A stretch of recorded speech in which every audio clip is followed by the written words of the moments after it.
Driver driver, ये bag गाड़ी में रखो और जल्दी से गाड़ी निकालो, मुझे ऑफिस के लिए देर हो रही है। फॉर्मल ड्रेस पहने हुए अनिका जावेरी अपने बेडरूम की ड्रेसिंग टेबल के सामने खड़ी होकर बोली, लेकिन उसे किसी की भी हरकत सुनाई नहीं दी। ये ड्राइवर कहां मर गया? नक्श भी सुबह से गायब है। काम के वक्त पता नहीं ये सब कहां चले जाते हैं। बड़बड़ाते हुए अनिका ने आईने में देखकर जल्दी से अपने बालों को एक और बार संवारा और पीछे मुड़कर देखा तो वहां ड्राइवर की जगह नक्श खड़ा था।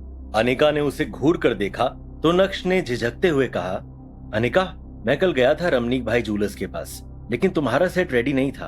उन्होंने कहा कि शायद 1-2 दिन और। इससे पहले कि नक्श आगे कुछ कह पाता, अचानक से ड्राइवर भागते हुए वहां आया और बोला, सॉरी मैडम, थोड़ा लेट हो गया। ये सुनते ही अनिका आग बबूला होकर बोली, कोई काम एक बार में क्यों नहीं होता तुम लोगों से? दिन भर बस टाइम पास करते रहते हो। मजाल है जो तुम लोग कोई काम ढंग से पूरा कर दो, बस बहाने बनाने आते हैं। सब के सब एक जैसे हैं, काम चोर। ये कहते हुए अनिका ने नक्श की ओर देखा और नक्श ने तुरंत ही अपना चेहरा नीचे कर लिया। तभी ड्राइवर ने सर झुकाकर धीमी आवाज में कहा, सॉरी मैडम, आगे से ऐसा नहीं होगा। Sorry my foot. ये कहने के बाद जैसे अनिका अपना बैग उठाने लगी तो नक्श अनिका की मदद करने के इरादे से बोला, लाओ मैं ले लेता हूं। लेकिन इससे पहले कि नक्श बैग उठा पाता, अनिका ने बैग उठाकर ड्राइवर की तरफ बढ़ा दिया और नक्श को पूरी तरह से इग्नोर करके वो कमरे से निकल गई। नक्श चुपचाप खड़ा उसे कमरे से जाते देखता रह गया था। कुछ देर शांत खड़े रहने के बाद जैसे ही नक्श पीछे मुड़ा, उसकी नजर टेबल पर रखी एक फाइल पर पड़ी। जाहिर सी बात है, अनिका वो फाइल अपने बैग में रखना भूल गई थी। जैसे ही ये ख्याल नक्श को आया, वैसे ही उसने जल्दी से वो फाइल उठाई और अनिका के पीछे भागा। नक्श नीचे ड्राइंग रूम में पहुंचा तो उसने देखा अनिका किसी से फोन पर बात करती हुई हॉल से बाहर जा रही थी। जब हड़बड़ाते हुए नक्श तेजी से अनिका की तरफ बढ़ा तो वहीं पास में सोफे पर बैठी अनिका की कजन भाग्या की नजर उस पर पड़ी और ईविल स्माइल के साथ उसने नक्श के रास्ते में अचानक से अपनी टांग अड़ा दी। नक्श ने अपना बैलेंस खो दिया और वो सीधा जाकर अनिका की मां चित्रा से टकरा गया, जो हाथ में ग्रीन टी लिए सोफे की तरफ बढ़ रही थी। नक्श की टक्कर से ग्रीन टी चित्रा के कपड़ों पर फैल गई थी। ये देखते ही नक्श के होश उड़ गए और चित्रा की आंखें फटी की फटी रह गई। वहीं दूसरी तरफ भाग्या ये देखकर बड़ी मुश्किल से अपनी हंसी रोकने की कोशिश करते हुए बोली, ओ माय गॉड, ये क्या कर दिया तुमने? दूसरी तरफ नक्श चित्रा के गुस्से से पूरी तरह से वाकिफ था। उसे पता था कि अब उसकी शामत आना तय है। तुरंत ही नक्श ने माफी मांगते हुए कहा, सॉरी, वो मैं अनिका को फाइल देने जा रहा था और आप बीच में।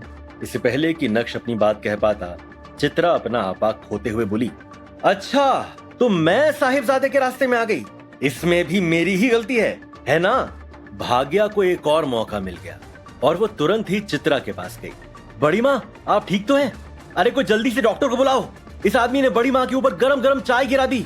चित्रा ने भाग्या को शांत कराते हुए कहा, मेरी प्यारी बच्ची, तुझे कितनी फिक्र रहती है ना मेरी, लेकिन मैं ठीक हूँ, डॉक्टर की जरूरत नहीं है, बस इस निठल्ले आदमी ने मेरी साड़ी खराब कर दी। ये सुनते ही भाग्या ने अपना फोकस चित्रा की तबीयत से हटाकर उसकी साड़ी की ओर घुमाया और वापस से राई का पहाड़ बनाते हुए बोली, शिट शिट शिट, बड़ी माँ की इतनी महंगी साड़ी खराब कर दी। अरे ये साड़ी तो एकदम एक्सक्लूसिव कलेक्शन की है ना बड़ी माँ? एक तरफ भाग्या बात का बतंगड़ बना रही थी तो दूसरी तरफ नक्श ने देखा कि अनिका वापस अंदर आ रही है। नक्श चित्रा को इग्नोर करते हुए अनिका की ओर बढ़ा और एकदम शांत आवाज में बोला, अनिका, तुम ये फाइल भूल गई।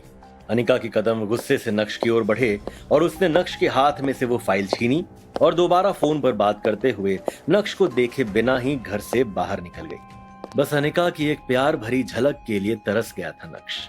तभी ड्राइंग रूम में लगी टीवी पर एक ब्रेकिंग न्यूज फ्लैश हुई। ब्रेकिंग न्यूज, गुजरात की सबसे बड़ी कंस्ट्रक्शन फर्म का भविष्य खतरे में। क्या भानुशाली ग्रुप ऑफ इंडस्ट्रीज इतने बड़े नुकसान से उभर पाएगा? अब कौन संभालेगा भानुशाली ग्रुप की बागडोर? जानने के लिए बने रहिए हमारे साथ। ये आवाज कानों में पड़ते ही नक्श का ध्यान एकदम से टीवी की तरफ चला गया था। वहीं इतने में एक नौकर पानी लेकर चित्रा के पास आया। नक्श ने ट्रे में से पानी का ग्लास उठाया और चित्रा की साड़ी साफ करने लगा। चित्रा ने नक्श के हाथ से पानी का ग्लास छीना और अपना काम खुद करने लगी। लेकिन अभी चित्रा की भड़ास शांत नहीं हुई थी। बेवकूफ, एक काम भी ठीक से नहीं होता और अब क्या ठीक से चलना भी सिखाना पड़ेगा तुम्हें? अब यहाँ खड़ा खड़ा मुंह क्या देख रहा है? दफा हो जा मेरी नजरों के सामने से। इतना कहकर चित्रा भाग्या की तरफ मुड़ी और बड़बड़ाने लगी। पता नहीं क्या सोचकर तेरे काका ने अनिका का हाथ इस आदमी के हाथ में दे दिया। हमारे तो भाग्य ही फूट गए। घर दामाद बनकर बस हमारी छाती पर मूंग दल रहा है। यह है जावेरी परिवार का घर। जावेरी परिवार सूरत की बड़ी बिजनेस फैमिलीज में से एक है।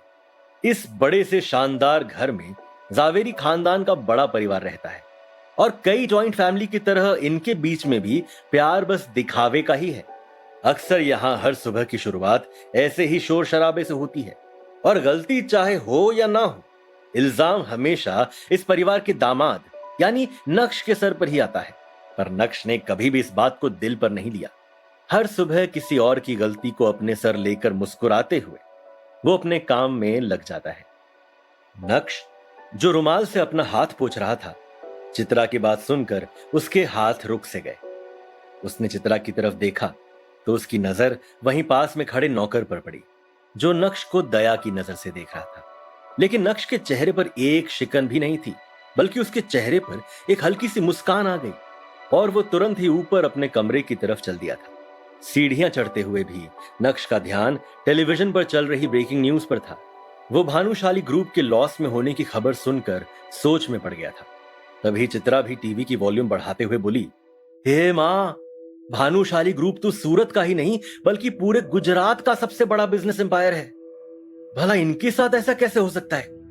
इनके साथ तो हम नया प्रोजेक्ट शुरू करने का सोच रहे थे। यह सुनकर तुरंत ही भाग्या ने कहा, बड़ी मां, परेशान क्यों हो रही हो सकता है ये हमारे लिए एक अच्छा साइन हो।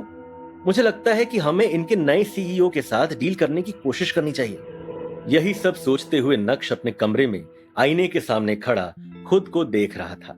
नक्श के चेहरे पर हल्की सी मुस्कुराहट थी, जो उसकी आंखों की चमक को और बढ़ा रही थी। तभी नक्श की नजर ड्रेसिंग टेबल पर रखी अनिका के पिता रसिक जावेरी की एक तस्वीर पर पड़ी और उसको देखते हुए नक्श ने कहा, गुरुजी, देख रहे हैं आपके एक वादे के चक्कर में क्या क्या सहना पड़ रहा है। आप जाते जाते अनिका का हाथ मेरे हाथ में देकर मुझे झेलने के लिए अकेला इस घर में छोड़ गए। पर मैं भी ढीठ हूं। आपकी बीवी चित्रा को तो मैं हंसते हंसते झेल जाऊंगा। बस आपकी बेटी अनिका का दिल जीतना ही असली चुनौती है। लेकिन आप बिल्कुल भी फिक्र मत करिए, उसके दिल में मैं अपनी जगह बना कर ही रहूंगा। एक तरफ नक्श अपने गुरुजी से बात करने में लगा था, तो दूसरी तरफ नक्श का मोबाइल, जो बेड पर साइलेंट मोड पर था, वो लगातार वाइब्रेट कर रहा था। मगर नक्श तो अपने ही ख्यालों में गुम था, इसलिए उसका ध्यान ही नहीं गया और वो बाथरूम में शावर लेने चला गया। नहाते हुए भी नक्श के दिमाग में बस भानुशाली ग्रुप ही चल रहा था। नक्श इस बात से अनजान था कि उसके फोन पर किसका कॉल आ रहा है। लेकिन यकीन मानिए, वो कॉल नक्श की पूरी जिंदगी बदलने वाला था। बस नक्श को फोन उठाने की देर थी। नहाने के बाद जब नक्श बाथरूम से बाहर आया तो उसका फोन दोबारा वाइब्रेट होने लगा। लेकिन इससे पहले कि नक्श को एहसास होता, इस बार भी फोन कट गया था। कपड़े चेंज करने के बाद आखिरकार जब नक्श ने अपना मोबाइल उठाकर देखा तो उसमें एक ही नंबर से 40 मिस्ड कॉल्स और 10 टेक्स्ट मैसेजेस थे। यह देखकर नक्श हैरान रह गया और तुरंत ही उसने मैसेजेस खोलकर पढ़ना शुरू किया। नक्श, प्लीज फोन उठा लो। मैं जानता हूं कि तुम मुझसे अब भी नाराज हो, मगर मुझे अपनी गलती का एहसास हो गया है। प्लीज मुझसे एक बार बात कर लो। ऐसे कई सारे मैसेजेस थे और उन सभी को पढ़ने के बाद नक्श ने अपना फोन बेड पर फेंका और गुस्से से अपने दांत पीसते हुए बोला, वाह, 2.5 साल बाद अपनी गलती का एहसास हो रहा है। आज का दिन तो वाकई बहुत अजीब है। अभी नक्श उन मैसेजेस के बारे में सोच ही रहा था कि इतने में उसी नंबर से एक बार और कॉल आया और इस बार नक्श ने इग्नोर ना करते हुए कॉल उठाया और अपनी धीमी आवाज में बोला, हेलो।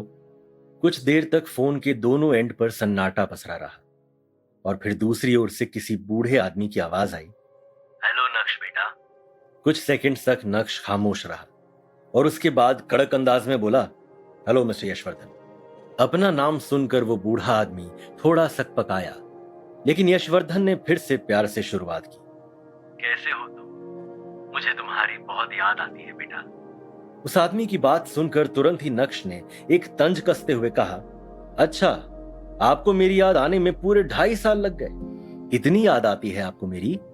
नक्श का टॉन्ट सुनकर वो आदमी पूरी तरह से चौंक गया, लेकिन अपने होश संभालते हुए उसने फिर से बोलना शुरू किया। इन 2.5 सालों के हर दिन, हर रात मैंने तुझे याद करते करते ही काटे हैं। मैंने कैसे अपने आप को संभाला है मैं ही जानता हूँ। शायद मैं यही डिजर्व भी करता हूँ। जो कुछ भी मैंने किया या अपने आंखों के सामने होने दिया, उसी का नतीजा है ये सब। तेरी तस्वीर को रोज देखकर बस रोता रहता हूँ और खुद को कोसता हूँ कि कैसे मैंने अपने सामने यह अन्याय होने दिया। नक्श को यशवर्धन की बात सुनकर रत्ती भर भी भरोसा नहीं हुआ। उसने कुछ देर ठंडे दिमाग से सोचने के बाद जवाब दिया। मुझे पता चला मार्केट में जो खबरें चल रही हैं। ये सुनते ही यशवर्धन एकाएक खामोश हो गए, जैसे मानो नक्श ने उनकी चाल पकड़ ली हो। हाँ, लोग तो तरह तरह की बातें बनाते रहते हैं। यशवर्धन के मुंह से ये शब्द बाहर आए, लेकिन इस बार उनकी आवाज में चिंता साफ सुनाई पड़ रही थी। एक पॉज लेने के बाद यशवर्धन ने अपनी आवाज में नरमी लाते हुए कहा, मैंने तुम्हें काम की बात करने के लिए कॉल नहीं किया बेटा, बस मुझे तुम्हारी आवाज सुननी थी।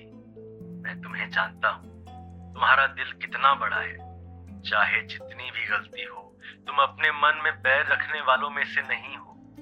नक्श अपनी हाजिर जवाबी दिखाते हुए बोला, कुछ लोग अक्सर बड़े दिल वालों को बेवकूफ समझने की गलती कर देते हैं, पर आप ठहरे यशवर्धन, आप ये गलती तो बिल्कुल नहीं करेंगे।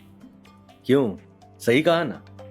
ये सुनकर यशवर्धन समझ गए थे कि उनका काम इतनी आसानी से नहीं पूरा होगा। इतना ही नहीं, नक्श ने अपनी आवाज सख्त करते हुए आगे बोलना जारी रखा।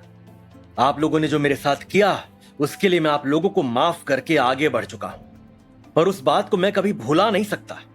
मुझे आप लोगों से अब कोई रिश्ता नहीं रखना। यशवर्धन ने फिर से कोशिश करते हुए कहा। इतना कठोर तो नहीं था मेरा नक्श। मैं अपनी नई जिंदगी में खुश हूं। आप क्यों मुझे वापस उस जगह बुलाना चाह रहे हैं जिस जगह ने मुझे सिर्फ दर्द ही दिया है? नक्श ने अपनी बात पर अड़े रहते हुए कहा। नक्श की बात सुनकर यशवर्धन थोड़ा इमोशनल हो गए। क्या तेरा दिल नहीं करता मेरा चेहरा देखने का, मुझसे मिलने का? बस एक बार मिल ले बेटा, पता नहीं अब कितने दिन है मेरे पास। यशवर्धन बहुत अच्छे से जानते थे कि नक्श चाहे अपना दिल जितना भी सख्त कर ले, लेकिन इस बात पर वो पिघल ही जाएगा। नक्श स्ट्रॉन्ग हेडेड था, पर निर्दयी नहीं। एक बार और आखिरी बार नक्श ने यशवर्धन की बात मानते हुए कहा।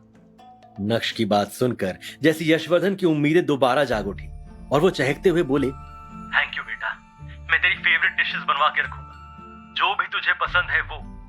नक्श ने तुरंत ही यशवर्धन की बात को काटते हुए कहा, कोई जरूरत नहीं है, मैं घर नहीं आऊंगा। हम ऑफिस में मिलेंगे बिना किसी ताम झाम के। ठीक है, तो कल सुबह मिलते हैं। मैं तुम्हें लेने के लिए अपनी गाड़ी भेज दूंगा। वैसे तो यशवर्धन को नक्श का अंदाज पसंद नहीं आ रहा था, लेकिन अभी यशवर्धन को नक्श की बहुत जरूरत थी और यही वजह थी कि वो नक्श की सारी बातें मान भी रहे थे।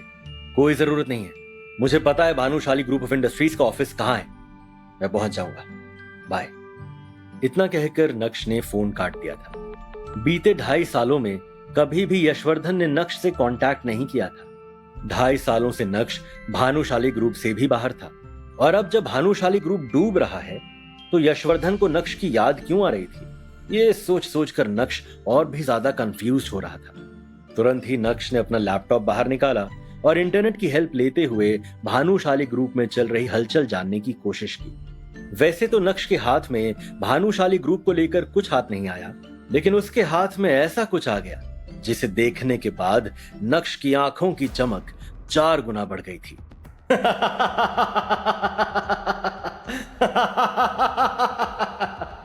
जोर जोर से हंसते हुए बिस्तर से उठकर नक्श पागलों की तरह नाचने लगा था। वो भूल गया था कि ये घर उसका नहीं है, वो तो बस इस घर का घर जमाई है। अब इस पागल को क्या हो गया है? क्या इसमें कोई माता वाता तो नहीं आ गई? नक्श के हंसने की आवाज सुनकर चित्रा का दिल बाहर आ गया था। नक्श ने ऐसा क्या देख लिया था? आखिर नक्श इतना क्यों फड़फड़ाने लगा था? उसके हंसने के पीछे का राज क्या था? यशवर्धन को 2.5 साल बाद नक्श की जरूरत क्यों पड़ी थी? क्या नक्श भानुशाली ग्रुप को डूबने से बचा सकता था? अगर हां, तो क्या नक्श बचाने वाला था?